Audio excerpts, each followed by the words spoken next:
estamos celebrando el cumpleaños de la iglesia. ¿Cuánto les gusta celebrar cumpleaños? Es un tiempo de mucha alegría. Igual que en la Navidad celebramos el cumpleaños de Jesús, que no sabemos históricamente qué día nació, pero la iglesia decidió escoger una fecha, el 25 de diciembre, para celebrar el nacimiento de Jesucristo.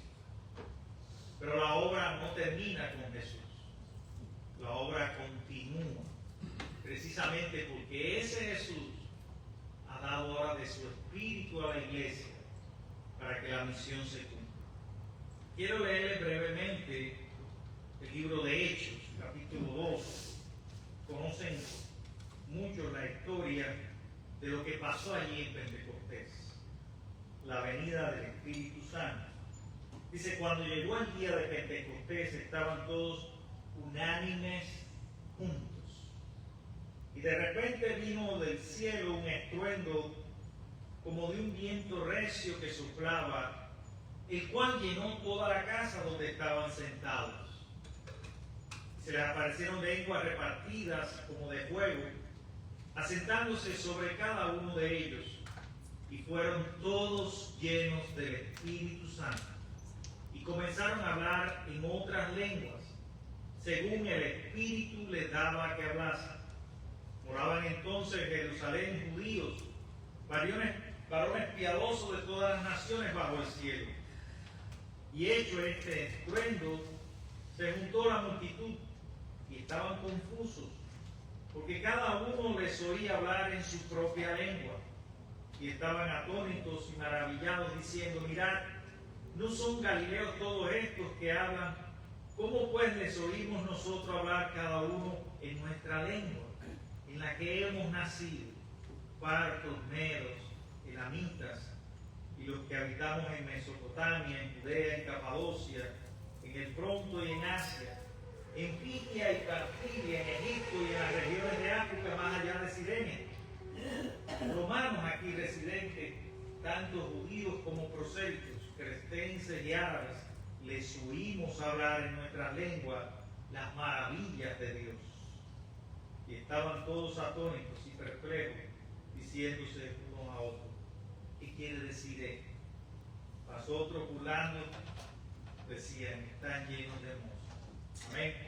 Hace un tiempo lo dije con estas palabras, la iglesia de Jesucristo es un milagro. Amén.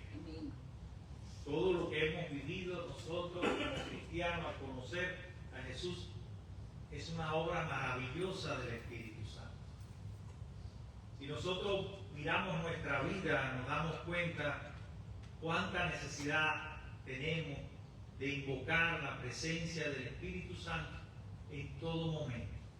Y cuán gratificantes, cuán maravillosas han sido esas experiencias que nos han transformado, que nos han dado discernimiento, que nos han dado un poder que no teníamos antes, que ahora ese poder nos ha transformado de tal manera que podemos testificar de su verdad y de su gran amor por todos los seres humanos. Cuando nosotros leemos esta historia de Pentecostés, esta gran celebración que está aconteciendo en todos los rincones de la tierra, no solamente nos podemos quedar allí en lo que sucedió, que realmente fue algo extraordinario. Hay un poder maravilloso que se manifiesta entre aquellos discípulos temerosos, aquellos mismos discípulos que Jesús se le había aparecido, como nos cuenta el libro de Juan, y ellos se encontraban muy tristes, llenos de miedo, porque pensaban que le iba a acontecer lo mismo que a su Maestro y Señor Jesús. Miren cómo nos cuenta el evangelista Juan, en el capítulo 20, verso 19, dice, cuando llegó la noche de aquel mismo día, el primero de la semana, estando las puertas cerradas en el lugar donde los discípulos estaban reunidos por miedo de los judíos, vino Jesús. Y puesto en medio, le dijo, paz a vosotros. Cuando les hubo dicho esto, le mostró las manos y el costado, y los discípulos se regocijaron viendo al Señor. Entonces les dijo otra vez: paz a vosotros, como me envió el Padre, así también yo los envío. Y habiendo dicho esto, sopló y les dijo: recibid el Espíritu Santo. Recibid el Espíritu Santo. Cuando nosotros leemos Hechos capítulo 1, también nos dice algo Jesús.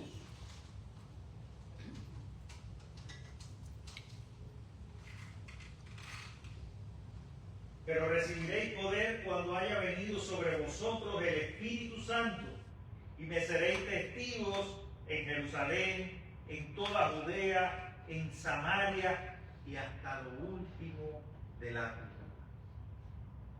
¿Cómo es que yo sé que alguien está lleno del Espíritu Santo? ¿Cómo yo puedo saber que una vida está siendo guiada por el Espíritu Santo? ¿Cuáles son las evidencias del poder del Espíritu Santo? ¿Cómo yo sé que mi iglesia, a la cual asisto todos los domingos, está llena del Espíritu Santo? ¿Cuál es el propósito verdadero y trascendente de la experiencia del Pentecostés? ¿Cuáles son esas señales visibles del Pentecostés en tu vida? Esas que nadie puede ocultar y que todos ven. Esas que no puedes forzar, porque brotan de un corazón arrepentido que el Espíritu Santo lo ha guiado al conocimiento de la verdad de Cristo. A veces nosotros nos quedamos en la espectacularidad del evento de Pentecostés. Nos llama mucho la atención, y a muchas iglesias también, lo que produce esa experiencia y esa unidad de aquel grupo de temerosos, esa manifestación sobrenatural del poder de Dios. Nos llama mucho que dice la palabra que hablaban en lenguas, de manera que cada uno se podía entender en su propio idioma. Algo diferente está aconteciendo, una señal del cielo que no debe ser menospreciada y que nosotros por fe creemos. Hay muchas personas escépticas que no creen en el don de lengua, que no creen en los milagros. Yo no soy de esas personas. Yo creo que el mismo Dios que creó el cielo y la tierra, que abrió el mar rojo para que el pueblo caminara en seco, es el mismo Dios que está hoy con su presencia viva, actuando por el Espíritu Santo para obrar con poder sanador y hacer nuevos milagros. ¿Quiénes somos los que nosotros ponemos esos obstáculos y esas limitaciones al poder de Dios? Somos nosotros, con nuestro escepticismo y con nuestro racionalismo. Vivimos en una cultura que ha traspasado el poder a las instituciones, a los imperios, a los reyes, a los políticos, a la tecnología, pero se han olvidado del poder más grande que existe en la tierra, que es el poder del Espíritu Santo. ¿Amén? Amén. Porque desde que abrimos la Biblia, el Espíritu Santo está obrando. No es algo nuevo en Pentecostés. Eso sí, es una continuidad, es una manifestación gloriosa, es la señal de una nueva época, de un nuevo tiempo que se abre con la manifestación de Jesús, con su resurrección y con la venida del Espíritu Santo en la iglesia. Pero ya el Espíritu Santo había obrado antes, en el antiguo pacto. Lo había hecho en la creación, lo había hecho a través de patriarcas, lo había hecho a través de reyes que fueron ungidos, lo había hecho con los profetas que eran inspirados para transmitir el aliento al pueblo. Lo hizo también en la encarnación de Jesús. Porque Jesús nació y fue concebido, dice la palabra, por obra y gracia del Espíritu Santo. Y también Romanos nos cuenta que aún ni el poder de la muerte pudo retener la vida de Jesús, porque fue levantado de los muertos con el poder del Espíritu Santo. Y ese poder de resurrección en Jesús que da nueva vida lo entrega al Padre para que el Padre lo derrame sobre aquellos discípulos que están llenos de temor y puedan cumplimentar la misión tan grande y los desafíos que tienen que enfrentar. ¿Cuál es el propósito entonces de Pentecostés? Simplemente que usted disfrute de una experiencia mística y gloriosa de Dios en su vida. Y qué bueno sería que eso sucediera en cada uno de nosotros, que tuviéramos esos momentos y esas experiencias gloriosas, esos momentos de éxtasis como lo tuvo Pedro allí en casa de Cornelio, que tuvo una visión del cielo y Dios le reveló nuevas cosas, un nuevo tiempo, diciéndole que la salvación no era solo para los judíos, sino también para los gentiles. Qué bueno es tener esos encuentros personales con Dios, esos momentos de refrigerio, esos momentos en que nuestra vida espiritual es renovada, que de las cenizas de nuestra vida pues resurge la vida de Jesús en nosotros y nos da sentido en nuestra existencia como seres humanos. Eso es maravilloso y es algo extraordinario y era algo que ellos necesitaban en ese momento, porque esto sería recordado a través de la historia de la iglesia y por eso hoy nosotros estamos celebrando el Pentecostés, pero no solo por lo que pasó allí, porque nunca había llegado el mensaje de Cristo, de la resurrección y de la vida que Él opera en los seres humanos, si no hubiera sido porque hubo un testimonio glorioso, impulsado precisamente por el Espíritu Santo. Así que el Pentecostés es mucho más que una experiencia gloriosa, una éxtasis o una manifestación del don de lengua. Pentecostés es mucho más que todo eso. Y es una experiencia que va a producir en ellos un testimonio concreto. Porque usted no puede evaluar la madurez espiritual de alguien, porque en un momento de adoración, cuando no había peligro, cuando no hay presión, cuando no hay lucha, esa persona en un estado de comodidad y de éxtasis experimentó la presencia de Dios. Y vuelvo y repito, eso es maravilloso, pero no nos podemos quedar allí. ¿Qué fue lo que hizo que la iglesia fuera un verdadero milagro? ¿Qué convirtió a esos discípulos temerosos de los judíos en testigos que nunca renunciaron a la misión que Dios había puesto en sus manos? Hay algunos ejemplos que quiero mencionar de cómo el poder del Espíritu Santo obró en ellos, cómo eso se manifestó exteriormente, cómo se convirtió en un testimonio de vida, cómo eso hizo la diferencia en el mundo de ayer y cómo también el Espíritu Santo puede obrar en nosotros para que nosotros nos convirtamos en verdaderos testigos, ungidos, llenos de la presencia y el poder del Espíritu Santo. El primero que quiero mencionar se encuentra en Hechos 4, 13 al 20. Dice que Pedro y Juan, después de haber experimentado el Pentecostés, estaban allí ante el Sanedrín.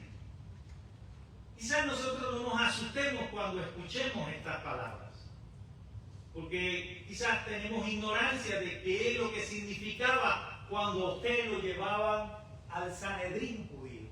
Era como especie de la corte suprema. Cuando usted lo citan para una corte, usted se asusta, aunque usted sea inocente, ¿cierto o no?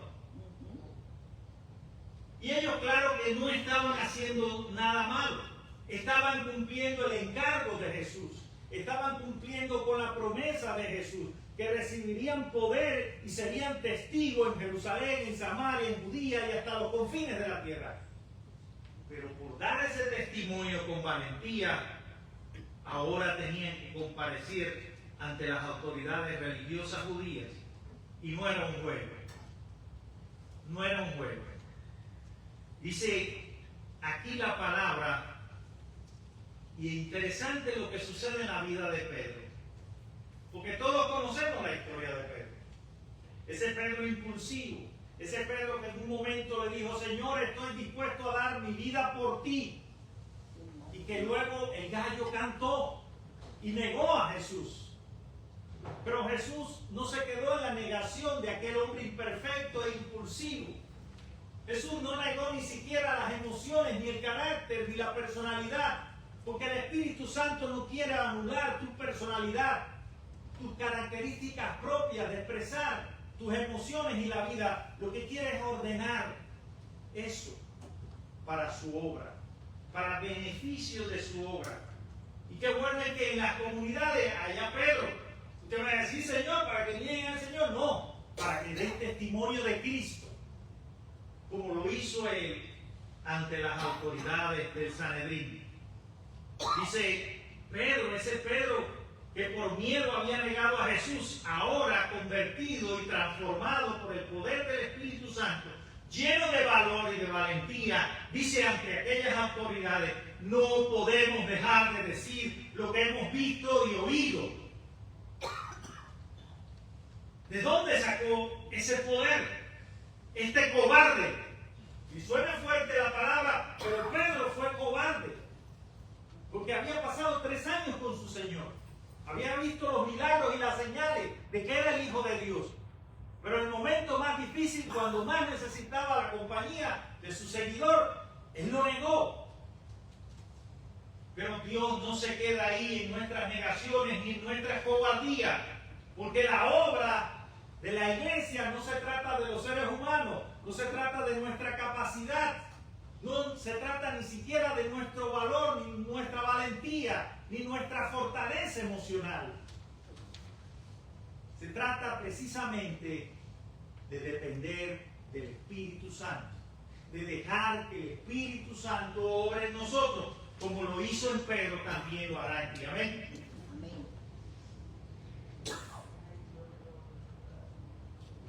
Y dirá, bueno, pero en este tiempo no hay persecuciones. Quizás no físicas, quizás no en este país de libertades. Pero en muchos países el cristianismo sigue siendo perseguido.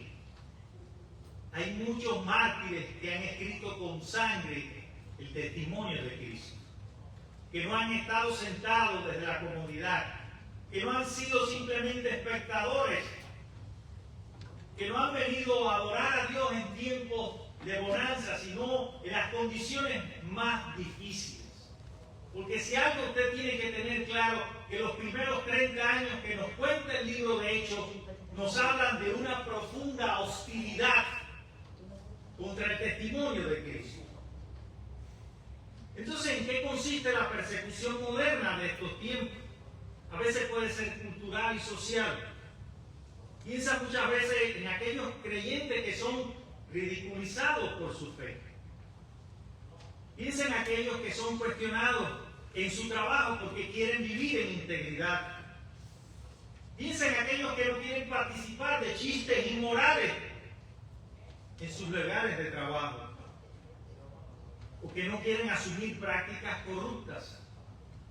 Esos también muchas veces van a sentir la presión y van a convivir con personas que no son creyentes y que cuestionan sus convicciones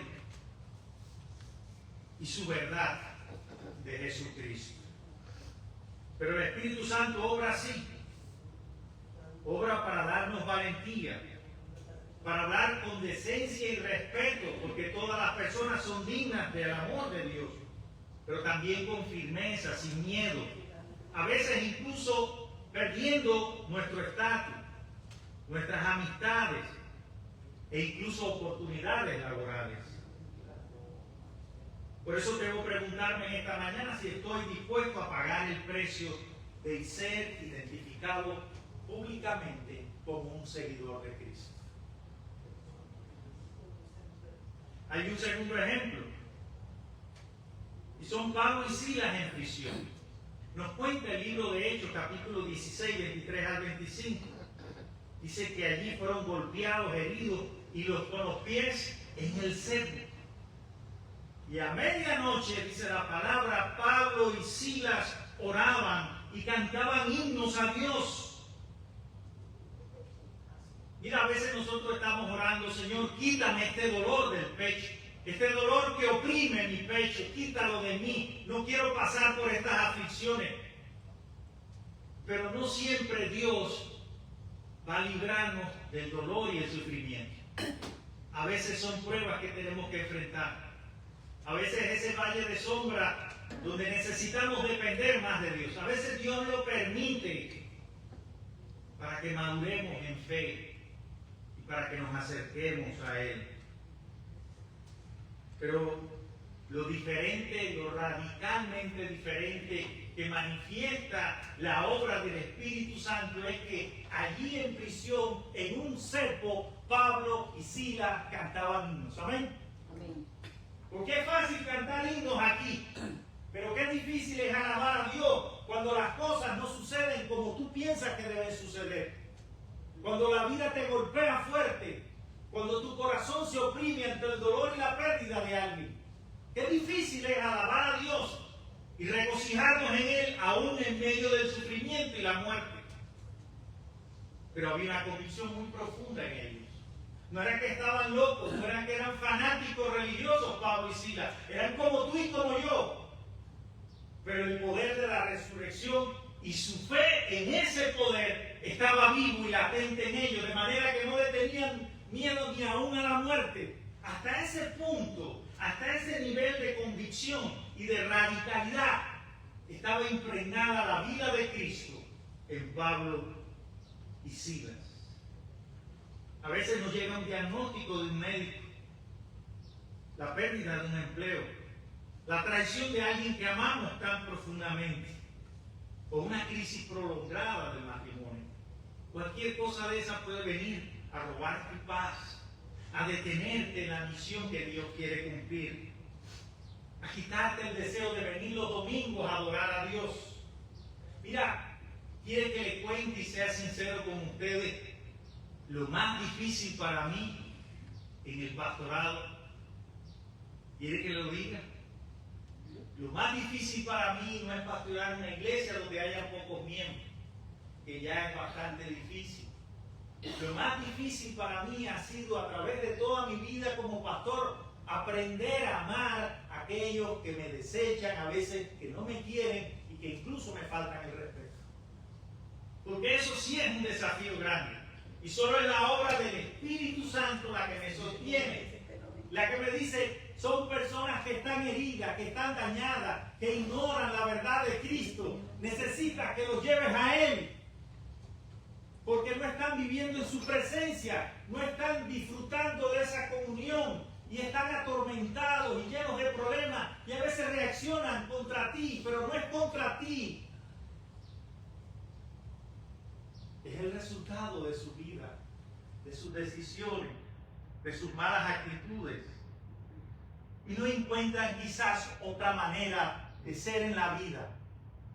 Y tú estás para hacer luz, tú estás para amar a los que no te aman. El propio Jesús lo demostró allí en la cruz, pidiendo perdón por aquellos que lo colgaban en un madero. Por eso Jesús tiene todo el valor y toda mi confianza para yo vivir conforme a ese amor, porque es el único camino de reconciliación y de paz. Por eso Jesús tiene el valor de decirle a los discípulos, porque Él lo cumplió: amen a vuestros enemigos, amen a los que no piensan como tú, amen a los que son de ideologías diferentes, de partidos políticos diferentes. Apréndanse a amar de verdad, porque mucha gente en este país se llama cristiano, pero no ama al otro. ¿Qué sentido tiene? ¿Dónde está la manifestación del poder del Espíritu Santo que no te permite caminar esa milla y esa diferencia ideológica o política para que sigas amando a aquel que también es criatura de Dios? Tenemos que amar a nuestro presidente, lo tenemos que amar, aunque no lo entendamos, aunque no estemos de acuerdo, aunque no votemos por él, lo tenemos que amar. ¿Amén? Amén. Suena difícil, ¿verdad? Y no le estoy obligando a que lo haga, porque eso tiene que ser revelación del Espíritu Santo. Eso tiene que ser convicción de cómo tú debes comportarte como cristiano en la vida. Amar a aquellos que nos lastiman, perdonar a aquellos que nos hieren, que no es fácil. llevarlo adelante en la vida cristiana. Pablo, Silas y el propio Jesús lo manifestaron de una manera concreta y extraordinaria. Pero no solo ellos, también tenemos un Esteban. ¿Se acuerdan la historia de Esteban en Hechos 7? Dice que Esteban fue llevado allí y el propio Saulo de Tarso consintió su muerte. Y llevaba cartas para apresar a los cristianos. Dice la palabra que Esteban fue apedreado hasta causarle la muerte. Pero en ese momento tan duro, que pocos quizás de nosotros podemos soportar, pero él con una convicción espiritual y lleno del Espíritu Santo, porque eso es lo que nos dice la palabra. Dice que Esteban estaba lleno ¿de qué? Del Espíritu Santo. Y claro que estaba lleno, porque no podía ser de otra manera para soportar tanto dolor y tanta injusticia. Dice allí Esteban en su testimonio que oró, y esta fue su oración: Señor, no le tomes en cuenta este pecado. Eso no es debilidad, es el espíritu de dependencia absoluta, porque ha sido transformado a la imagen de Cristo. Solo dos personas en la Escritura, antes de ser ajusticiados, dijeron estas palabras. Uno Jesús y el otro Esteban. Y ambos entregaron su último respiro en las manos de Dios. Qué perdón tan radical el de él, al decir no tomes en cuenta su pecado. ¿Cómo podemos llegar a esa grandeza del amor de Cristo, que somos capaces de perdonar a aquellos que nos han hecho un daño irremediable? Porque hay muchas personas que nos han herido, nos han dañado, nos han marcado en nuestra vida y en nuestros ministerios, pero aún así tenemos que aprender a amar, porque amar no es un sentimiento, amar es una decisión. Es la decisión que tengo de reflejar a Cristo. Es la convicción profunda de que sin perdón no hay vida, sin perdón no hay iglesia, sin perdón no hay relaciones humanas que den fruto y que transformen la humanidad. La obra del Espíritu Santo no es solo para transformar una iglesia y capacitarlos para la misión. La obra del Espíritu Santo en este mundo es para transformar la humanidad a la imagen y semejanza de Cristo. Amén. Amén.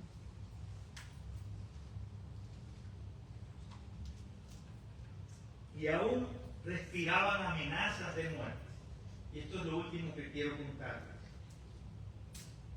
Como si tú eres consciente de que lo que estás haciendo puede llevarte a la muerte, tú lo sigues haciendo. ¿Qué hay tan profundo en ti? Porque puedes llegar a la conclusión de que alguien pueda morir arrastrado por un problema de psiquiatría. No está consciente, no está cabal en su sentido. Pero como personas maravillosas que escribieron cartas tan hermosas y que nos dan a entender que no tenían ningún problema de fanatismo religioso, fueron capaces de enfrentar el desafío de la muerte. Y como todos esos discípulos, a excepción de Juan, murieron por amor de Jesús. ¿Qué había detrás de ellos? ¿Qué había en ellos? ¿Qué habitaba en sus corazones? Era precisamente Cristo, ese amor de Dios que le había sido revelado por el Espíritu Santo y que ahora operaba en ellos, en cada situación y en cada momento, para que el ego ni ese deseo de subsistir en aquel entonces, de sobrevivir, pasara por encima de la misión que debían cumplir. Pentecostés produjo en los primeros cristianos esa visión gloriosa de Cristo, que era mucho mayor que el deseo de autopreservación y de estar centrados en sus propias vidas. Por eso ellos fueron capaces de dar testimonio de Jesús hasta el último momento de sus vidas. Eso es lo que produce Pentecostés. Esa es la obra del Espíritu Santo, que obra con radicalidad, que produce convicciones muy profundas, muy fuertes, que te dan firmeza y que no te permiten negociar la verdad en la cual tú has creído y estás dispuesto a morir. Qué bueno que esa firmeza que tuvieron todos esos discípulos, que tuvo el propio Pablo al decir, para mí el vivir es Cristo y el morir es ganancia, también está en la iglesia de hoy, una iglesia cómoda, una iglesia que se conforma con ser espectadora cuando puede ser parte de un movimiento de transformación tan necesario para la vida humana, porque en ello le va la vida. Ustedes no saben las implicaciones cuando una iglesia no da testimonio verdadero en una comunidad de Cristo. Todo lo que puede dejar de hacerse y todo lo que puede provocar en una sociedad cuando la iglesia deja de ser luz a las naciones, cuando la iglesia deja de experimentar el poder del Espíritu Santo para traer una adoración y un gozo que trasciende el sufrimiento y la propia vida humana. El Espíritu Santo no vino solamente para producir momentos gloriosos e impactantes en tu vida personal, vino para formar testigos, discípulos que estuvieran dispuestos a seguir a Jesús aún en medio de un mundo hostil y aún así manifestar gozo y esperanza a todas aquellas personas que se encontraran a su camino. ¿Cómo vas a expresar esa llenura del Espíritu Santo? ¿Cuáles son esas señales que puedes hoy irradiar en este mundo para que otros conozcan de Cristo y puedan entender el valor de su vida, de su amor y de la esperanza que Él trae a todo ser humano? Ahí está el desafío. Así que celebremos con júbilo el Pentecostés. Celebremos el cumpleaños de la iglesia, pero hagámoslo no solo en una fecha, hagámoslo cada día, en nuestro hogar, en la familia, en los hospitales, consolando a los que lloran, orando por los que están tristes, dando fuerza al cansado, mostrar amor incluso a aquellos que nos repudian y nos odian. Que Dios les bendiga en esta mañana y que esa palabra llegue a su corazón y produzca vida por la obra del Espíritu Santo. Amén. Amén. Nos humillamos delante de ti. En realidad tú eres el único grande, el único que produce obras maravillosas en nosotros y en tu iglesia. Por eso necesitamos cada mañana depender de ti. Que en nuestras oraciones esté esa profunda convicción del valor que Jesús tiene para nuestra vida, de lo que significa su amor y de lo que implica como desafío y como testimonio de vida. Bendice tu iglesia. No importa si somos 5, si somos 100. Lo importante es que la presencia y el poder del Espíritu Santo esté con nosotros. Así que úngenos con esa presencia y ese poder. Llénanos el corazón de pasión. Sácanos del letargo y permite que podamos ser testigos valientes de tu verdad en este mundo. Así en Jesucristo te lo ruego, Señor. Amén. Amén.